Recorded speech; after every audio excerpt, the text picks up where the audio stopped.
تبارك الذي جعل في السماء بروجا وجعل فيها سراجا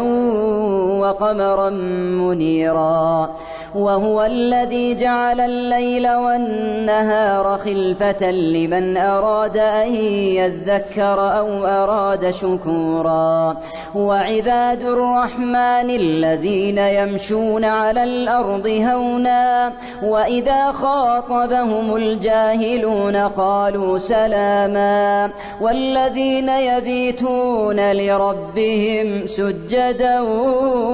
وقياما والذين يقولون ربنا اصرف عنا عذاب جهنم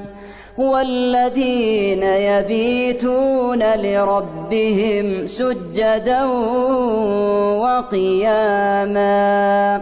والذين يقولون ربنا اصرف عنا عذاب جهنم ربنا اصرف عنا عذاب جهنم إن عذابها كان غراما إنها ساءت مستقرا ومقاما والذين إذا أنفقوا لم يسرفوا ولم يقتروا وكان بين ذلك قواما والذين لا يدعون مع الله إلها آخر ولا يقتلون النفس التي حرم الله إلا بالحق ولا يزنون ومن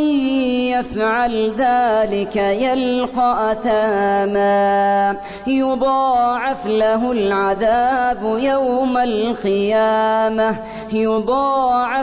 العذاب يوم القيامة ويخلد فيه مهانا إلا من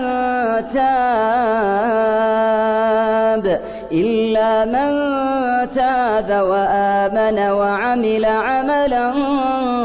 صالحا فأولئك يبدل الله سيئاتهم حسنات وكان الله غفورا رحيما ومن تاب وعمل صالحا فإنه يتوب إلى الله متابا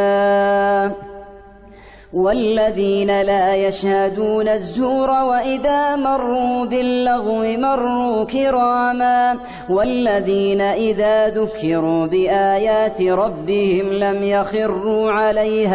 لم يخروا عليها صما وعميانا والذين يقولون ربنا هب لنا من أزواجنا وذرياتنا قرة أعين واجعلنا للمتقين إماما أولئك يجزون الغرفة بما صبروا ويلقون فيها تحية وسلاما خالدين فيها حسنت مستقرا ومقاما قل ما يعبأ بكم ربي لولا دعاؤكم فقد كذبتم فسوف يكون لزاما.